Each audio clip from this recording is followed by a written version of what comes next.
Have you ever felt like a puzzle piece that just doesn't fit?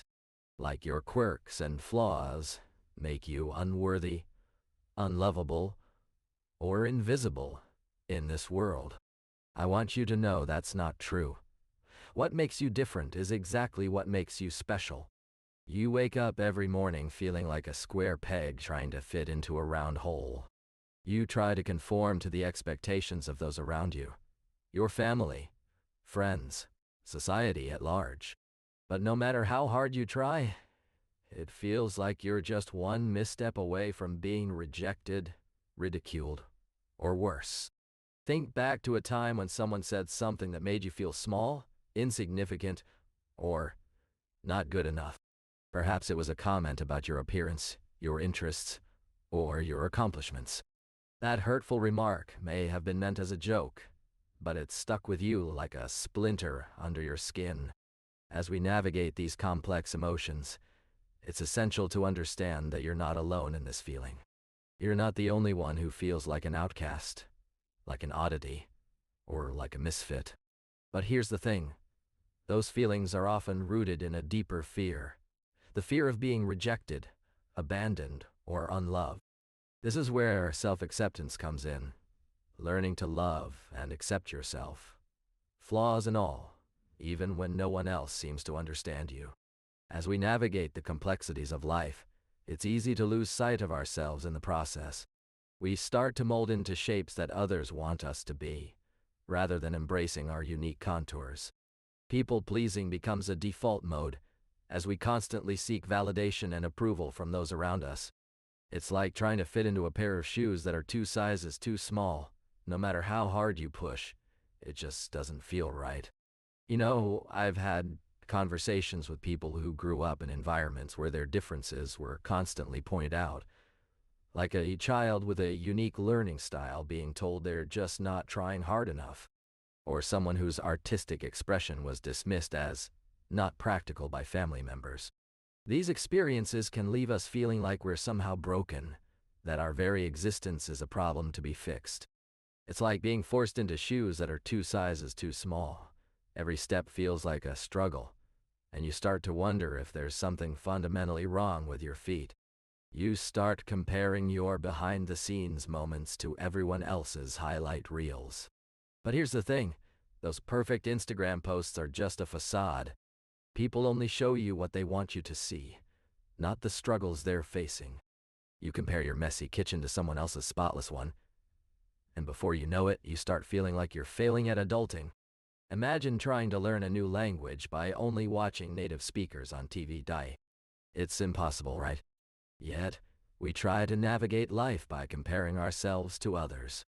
We lose sight of our own strengths and weaknesses. We become so focused on what we don't have that we forget about all the things we do. I know someone who's an incredible artist, but they're too busy admiring their friend's latest masterpiece to appreciate their own unique style. The toxic cycle of comparison is a slippery slope. It can make you feel like you're constantly falling behind. But here's the truth. Nobody else knows what you're going through. They're too busy dealing with their own struggles, trying to keep up appearances. You are not alone in this fight. When I was growing up, my parents always told me to be the best version of myself. Sounds good in theory, but what does that even mean? Should I be a perfect student, a perfect athlete, a perfect child? The pressure to conform to these unrealistic expectations can be suffocating. But here's the thing, nobody is perfect. Not your friends, not your family members, and definitely not you. Think of it like trying to fit into a pair of shoes that are 2 sizes too small. You can stretch and contort yourself to try to squeeze in, but ultimately, you're going to hurt yourself. That's what happens when we try to be someone else's idea of perfect.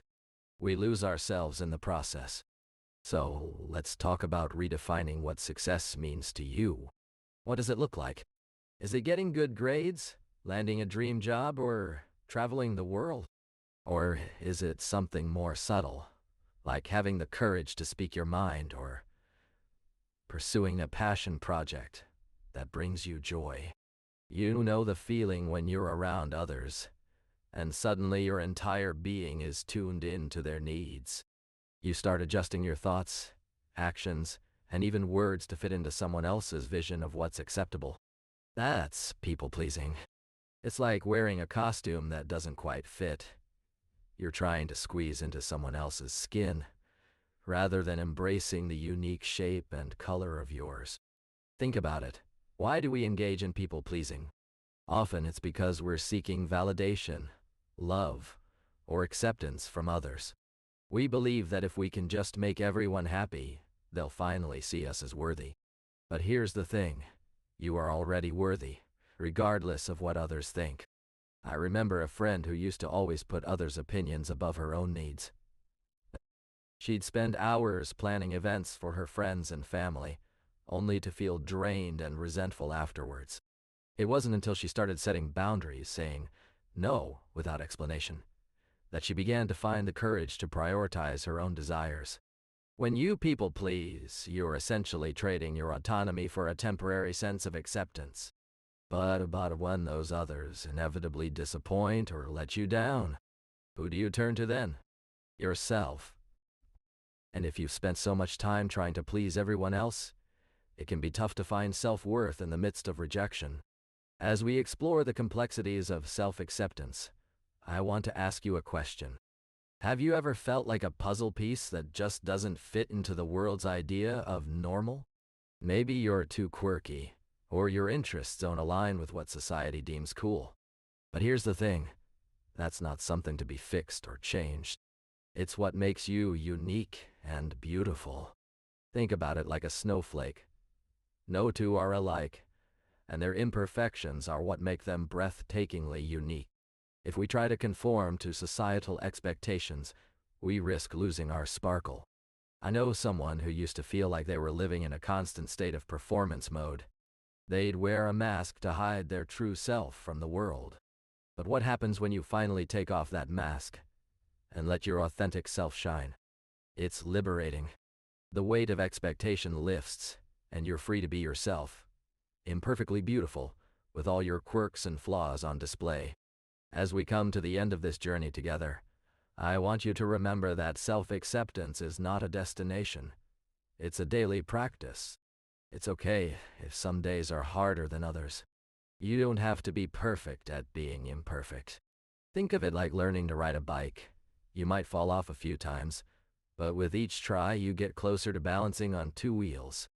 I remember when I was younger, my grandma used to tell me that everyone has their own unique scent, like a special perfume that no one else can replicate.